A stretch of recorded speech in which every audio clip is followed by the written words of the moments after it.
और मेरे भाई लोग, क्या हाल चाल है यार। तो आज की वीडियो एक टॉप 5 विलन्स के ऊपर बेस्ड है और ये सारे विलन्स मेरे जो एनिमे मैंने देखे हैं उनके ऊपर होगा। और मेरे को ये विलन्स कैसे लगते हैं मैं इनके हिसाब से रिव्यू करूँगा और ये पूरी वीडियो मेरे पॉइंट ऑफ व्यू से बेस्ड है।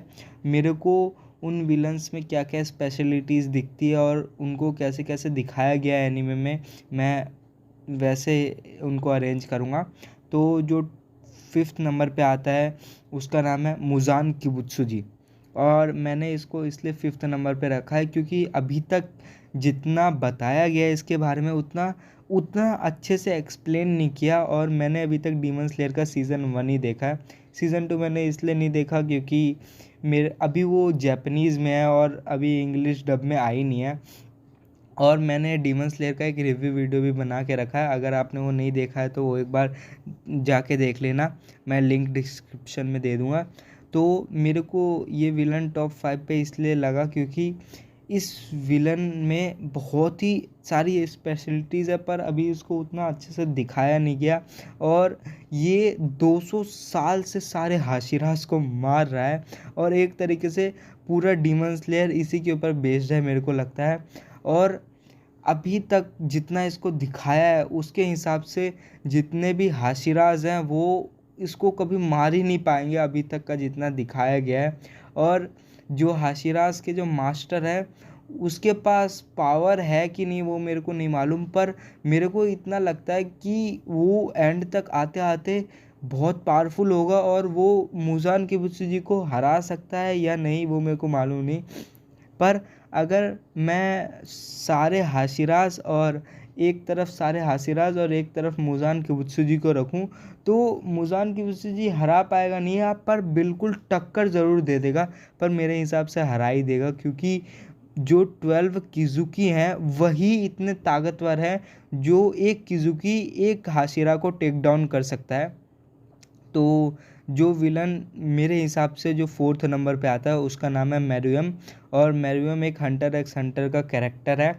और वैसे हंटर एक्स हंटर में इतना अच्छे से विलन को दिखाया नहीं गया है क्योंकि हंटर एक्स हंटर में 2 विलन हैं और वो दोनों विलन अलग अलग, जैसे सारे एनिमे में सीजन्स होते हैं इस एनिमे में चैप्टर्स हैं, चैप्टर के हिसाब से इसको बांट रखा है।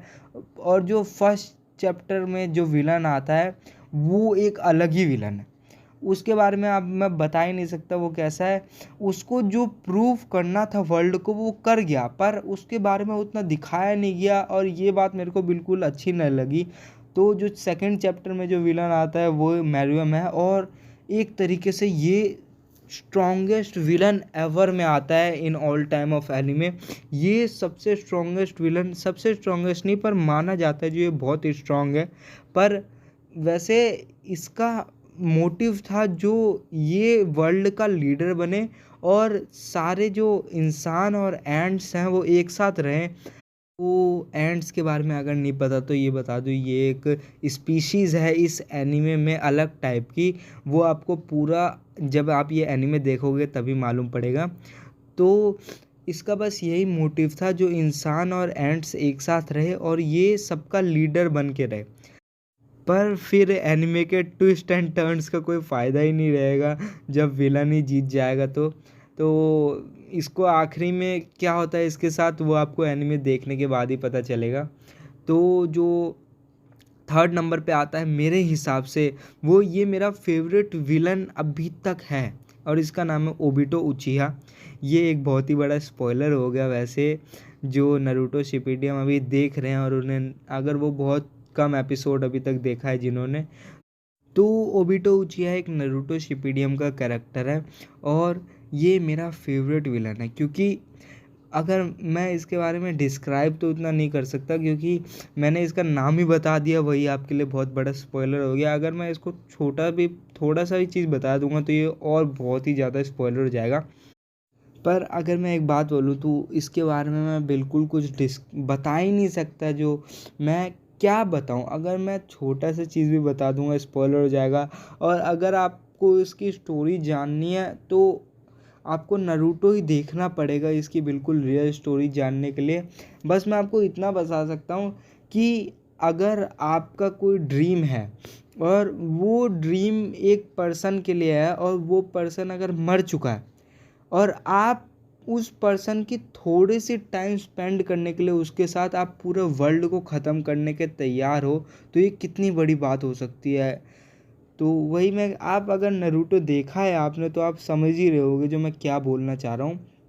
तो जो सेकंड नंबर पे जो विलन आता है मेरे हिसाब से उसका नाम है योहान लिबर्ट, और ये अभी तक का सबसे खतरनाक विलन है मेरे को जो लगता है। और ये एक मॉन्स्टर एनिमे से बिलोंग करता है। और आप कितना कुछ प्लान कर सकते हो, मैं आपसे पूछ रहा हूँ, आप कितना कुछ प्लान कर सकते हो अपनी पूरी ज़िंदगी में, और आपने बस उसको प्लान नहीं करना, आपको उसको रियलिटी में भी बदलना है। आप क्या क्या आज तक मैं बताऊँ तो मैंने प्लान तो बहुत कुछ किया था पर रियलिटी में एक चीज़ को भी नहीं बदल पाया था। तो इस बंदे ने अपनी 12 साल की उम्र में पूरा अपना लाइफ का सब कुछ प्लान कर लिया था और इसने उस चीज़ को रियलिटी में भी कन्वर्ट कर दिया। मतलब इसने जो जो चीज़ प्लान किया था अपनी 12 साल की उम्र में वो चीज़ ये किया, और जितना कुछ इसने बिल्कुल प्लान किया था वो उस प्लान के अकॉर्डिंग भी गया। और मेरे को सबसे बड़ी बात ये लगती है, जो आप चाहे कितना भी कुछ प्लान कर लो पर आप ये नहीं प्लान कर सकते जो आप मरोगे कैसे और किसके हाथ से आप मरोगे। पर उस बंदे ने ये भी प्लान करके रखा था जो ये किसके हाथ से भी मरेगा और कैसे मरेगा। ये इतनी बड़ी बात हो सकती है, आपके लिए होगी या नहीं होगी, पर मेरे लिए कितनी बड़ी बात है जो कोई इतना कुछ कैसे प्लान कर सकता है। पहले तो मैं ये सोच के घबरा जाता हूँ जो कैसे। फिर वही, और मैं इसके बारे में ज़्यादा बताना भी नहीं चाहता। अगर आपको अच्छे से इसके बारे में जानना है तो आपको मॉन्स्टर एनिमे देखना ही पड़ेगा, और मैंने एक रिव्यू वीडियो भी बना रखा है मॉन्स्टर एनिमे का।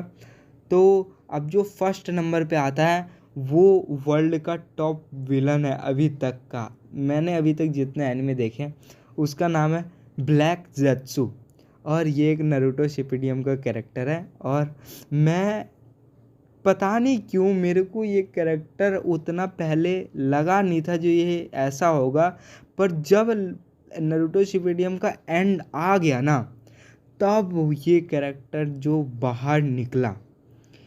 मैं आपसे एक चीज़ पूछता हूँ, जो आप कितना दिन से क्या प्लान करके रखते हो, और कोई भी विलन कितना टाइम से कुछ प्लान कर सकता है, मैं ये पूछता हूँ आपसे। ज़्यादा से ज़्यादा वो 10 साल वेट करेगा किसी कुछ करने में, ज़्यादा से ज़्यादा 10 साल 20 साल 30 साल या 50 साल तक वो वेट कर सकता है। पर ये आदमी तो है ही नहीं है, एक मॉन्स्टर ही है एक तरीके से। इसने कम से कम 300 साल वेट किया अपने पूरे प्लान के एग्जीक्यूशन में, और इसने बिल्कुल एक एक पॉइंट, छोटी से छोटी चीज़ का भी ध्यान दिया 300 साल में। और ये बिल्कुल लगा रहा, इसका बस एक फोकस था और इसने उस चीज़ को कंप्लीट भी कर दिया, जो इसको करना था वो इसने कर भी दिया। पर फिर वही बात होगी, जो अगर विलन किसी एनिमे में जीत जाता है तो फ़ायदा क्या होता है उस एनिमे का। इस एनिमे में भी बहुत सारे ट्विस्ट एंड टर्न्स आ जाते हैं आखिरी में। और ये विलन आप जब एनिमे देखोगे नारुतो शिपीडियम तो आपको लगेगा भी नहीं यार ये कोई विलन भी हो सकता है। पर जब आप ये एनिमे देखोगे और इसने जो कंट्रोल किया है ना लोगों को, वो तो अलग ही लगता है। मैं अगर आपको बताऊँ, इसने मादरा उचिहा को जैसे कंट्रोल किया ना भाई साहब, बंदे मादरा उचिहा का पहले नाम समझ के डर जाते थे और इसने उसको इतने अच्छे से कंट्रोल किया ना। इसने पूरे टाइम मादरा उचिहा को लगा जो ये उसे बनाया है, पर हमेशा इसके दिमाग में अगर मैं रहता तो ना, जैसे मेरी कोई अगर इंसल्ट करता है तो मेरे को वैसे गुस्सा आ जाएगा। पर ये बंदा इतना पेशेंस में रहा, इसको मालूम था अगर मैं थोड़ा सा भी कुछ करूँगा तो पूरा प्लान बर्बाद हो जाएगा। तो ये बिल्कुल सारा कुछ किया, और जब आखिरी में जब ये मादरा उचिहा को मारता नहीं है, बस एक बार जब मारता है तो वो सीन तो अलग ही लगता है, वहीं से इसका पूरा रिवीलिंग चालू होता है। तो आज के लिए इतना ही, और मैंने बहुत सारे विलन्स को इंक्लूड नहीं किया है, जैसे जुजुत्सु काइसेन के विलन्स और टोक्यो रिवेंजर्स और बहुत ही सारे एनिमे हैं, क्योंकि उन सारे विलन्स को अभी तक उतना दिखाया नहीं गया। मैं उन सारे विलन्स के ऊपर एक अलग ही वीडियो बना दूंगा।